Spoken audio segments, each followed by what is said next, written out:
Pessoal, aqui é Dominique da Dom do Saber e hoje eu vou passar um pouquinho o que eu entendi desse livro. Na verdade, eu vou só passar o que ele mais ou menos tem, porque eu tenho a impressão que eu ainda não entendi muito bem o que esse livro tinha para me explicar e honestamente eu acho que eu não vou entender tão cedo.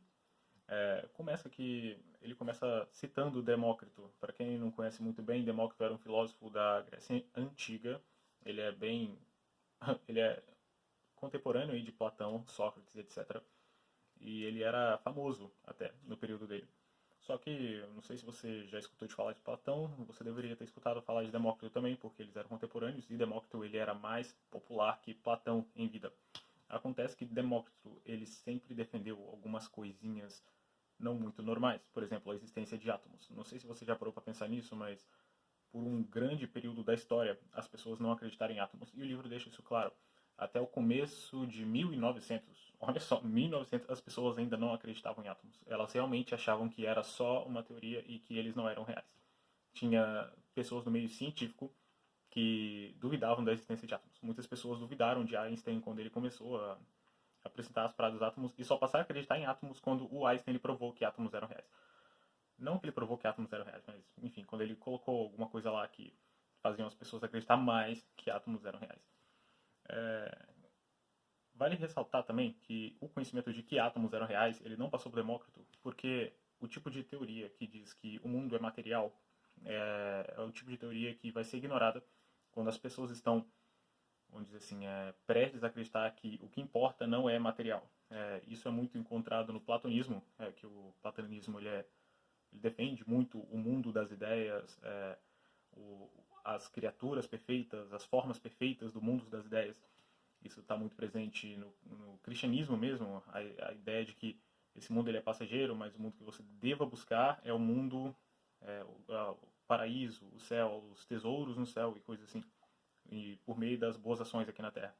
Então, esse tipo de filosofia, ou então de pensamento, ele não é bem-vindo quando esse tipo de outro pensamento ele é dominante, assim dizendo. E como, vamos dizer, a Europa ali no começo, ali, desde o século zero, vamos chamar assim, né, que é o depois de Cristo, ela começou a tanto pegar mais para o platonismo, tanto para o cristianismo, esse tipo de pensamento foi muito silenciado. Para você ter ideia, Aristóteles ele chegou no Ocidente novamente, vamos dizer assim, ali na Europa, na Itália, coisa de depois de 10 séculos. Ele voltou para a Itália.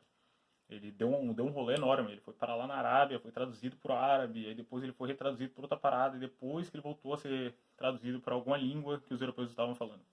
Então, tipo assim, é um atrasinho que rola muitas vezes na história da humanidade e que o autor ele tem até um certo receio, que diz ele que você não deveria, vamos dizer assim, sempre se nutrir tanto de certezas e sim estar disposto a duvidar um pouquinho das coisas que você sabe, que senão as coisas não avançam, porque você acha que você já sabe, então você não busca mais nada ali. E, poxa, a gente foi empacado aí sem nem saber que átomo existia, até 1900, quando as pessoas ainda não tinham comprovado a existência do átomo por, sei lá, pura ignorância. Enfim, ele dá uma parcelada ali em Newton, ele faz meio que uma... te pega na mão, te traz até o que está rolando na física nos dias de hoje. Ele te pega desde o zero física lá, os primeiros esboços de Copérnico, Demócrito, as primeiras falas de Demócrito, ele se baseia bastante em Demócrito, ele acha que Demócrito era tipo um cara, tipo assim, incomparável, inigualável quando se tratava de física, e infelizmente talvez tenha sido mesmo porque não existe nenhum registro de Demócrito de escritos dele.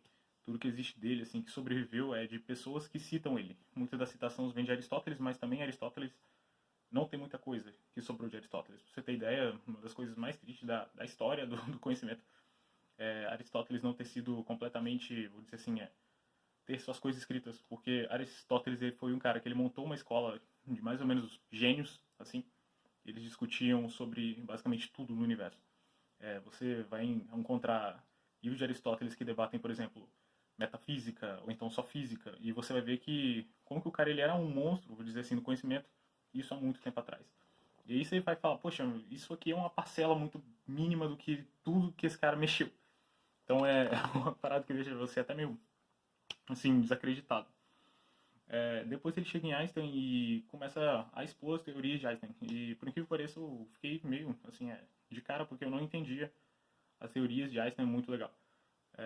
Einstein ele tinha uma ideia, tipo assim, não tem como você perceber o tempo perfeitamente. Por exemplo, eu tenho esse livro, ele está aqui, e o tempo que eu demoro para perceber esse livro tipo assim, é muito curto, né? Por isso que eu nunca percebo que o tempo ele é defasado. É o tempo que eu coloco o livro na minha frente até eu conseguir ver que ele está aqui, que eu consigo processar com a minha cabeça, demora um tempinho. Aí ele falou, olha, se você está na Lua, se tem um cara na Lua acenando para você e você está com a luneta aqui, vai demorar um tempinho para a imagem dele chegar até a sua vista. Quando ela chegar, provavelmente ele já baixou o braço. Ele já acenou e já baixou o braço, tá ligado? Então, tipo assim, o que é real? O que você tá vendo? Ou então, o tempo que ele tava lá, mexendo o braço, ele já parou de mexer? Como que a gente vai avaliar isso? Enfim, é uma das questões que Einstein ele deixa pra gente resolver.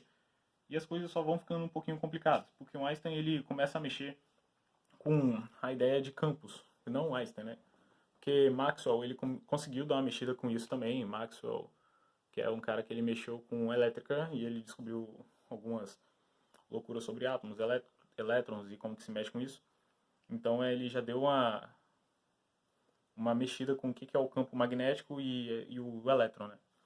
Então o Einstein ele pega essa teoria, junta com a de Newton, então ele começa a descobrir as gravidades, o que é gravidade, etc. Ele propõe a gravidade melhor que Newton, ele dá uma reformulada nisso aí, ele faz a relatividade restrita e a relatividade geral.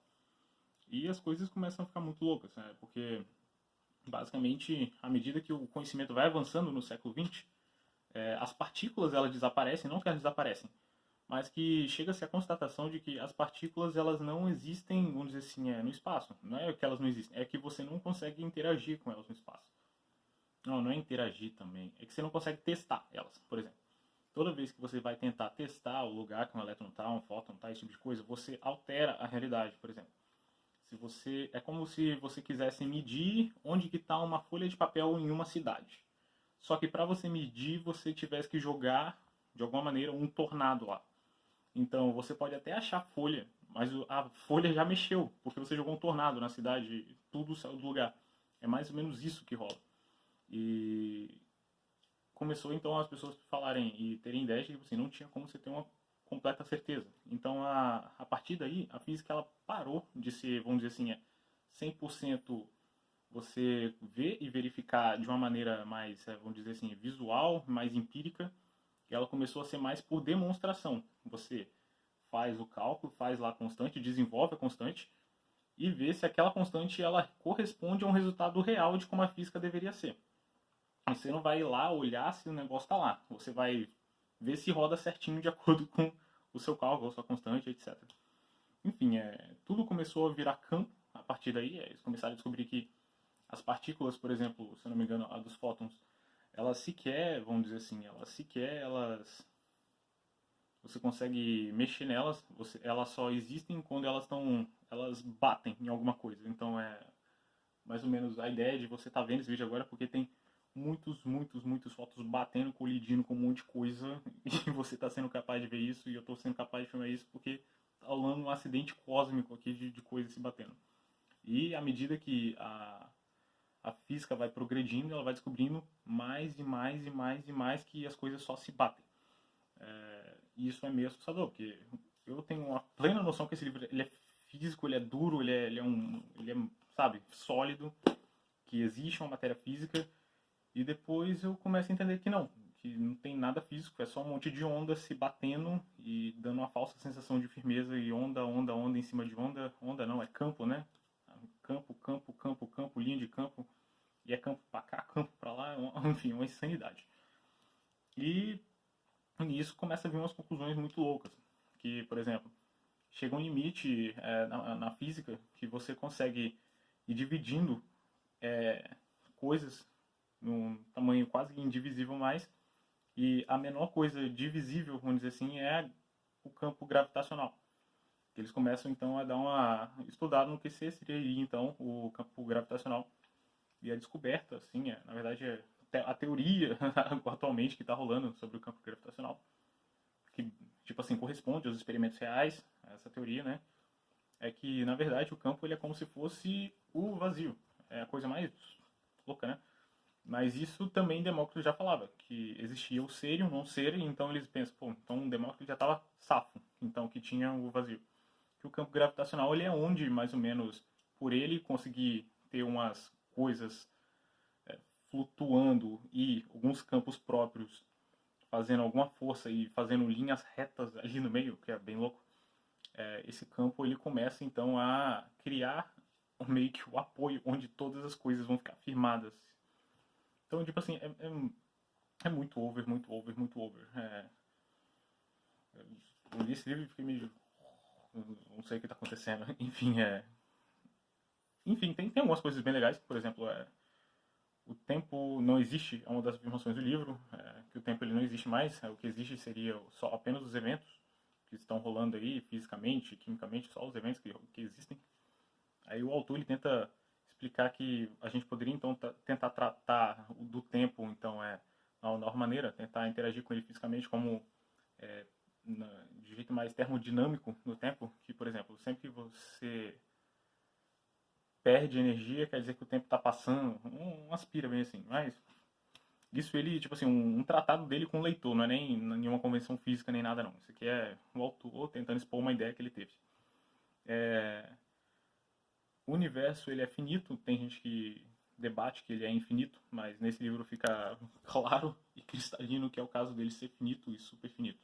Porém, vamos dizer assim, a menor partícula tem 10 a menos 60 o tamanho do universo, ou seja, ela é bem pequena mesmo, ela é 0,00060 vezes o zero e um umzinho na frente. Ela é isso em comparação ao universo. Então, tipo assim, tem espaço para preencher de tudo que é doideira.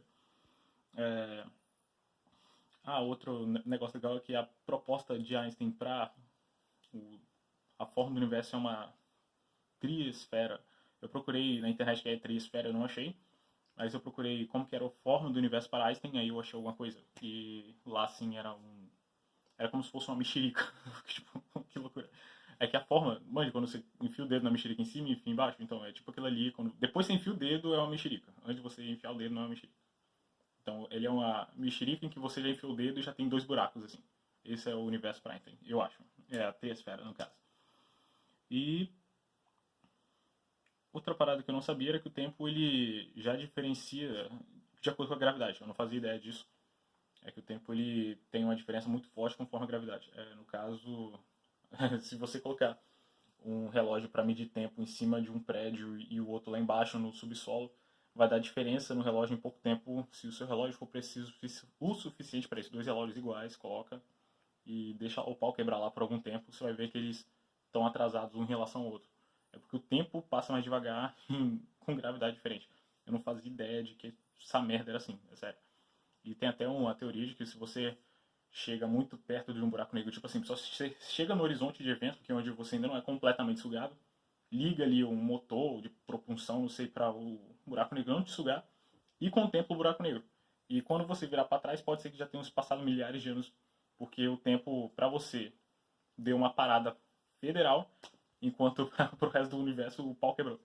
E o autor ele até dá uma ideia de que buracos negros eles podem ser um jeito excelente de você viajar para o futuro no tempo.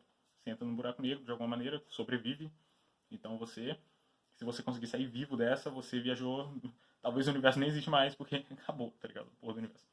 Enfim, deixa eu ver mais isso aqui, o que tem para falar.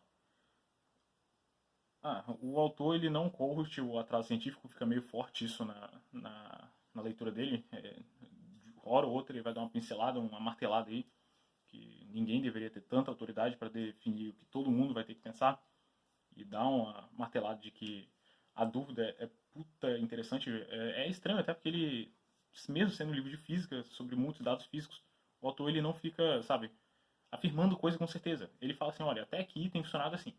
Até aqui esse cálculo tem resolvido os problemas que se aparentam. Até aqui os testes estão dando tudo certo. Entendeu? É tipo assim, isso aqui é só a melhor forma de resolver as coisas até agora. Não é nada definitivo, pode mudar. Se você tiver uma ideia, vamos nessa, tô adorando. E tipo assim, o autor ele é bem tranquilo. Então, tipo assim, esse livro aqui, você gosta de física, física quântica, você acha que você se dá bem em física, você está estudando física para faculdade, eu acho que ele é um livro, tipo assim, excelente, muito bom.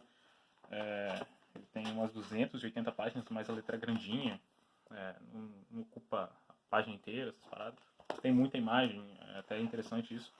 tem imagenzinha, é uma delícia, tá ligado? Então vale a pena conferir. E para esse vídeo é isso aí, pretendo fazer alguns vídeos de outros livros que eu tô lendo. Por exemplo, esse aqui que é o Homo Deus, eu já terminei de ler ele, no caso. Teve um outro livro que eu li também. Esse aqui eu não vou fazer vídeo não, porque ele é bem tranquilo, ele é de filosofia pura, não tem tanta graça. E é para esse vídeo é isso aí, e até o próximo vídeo.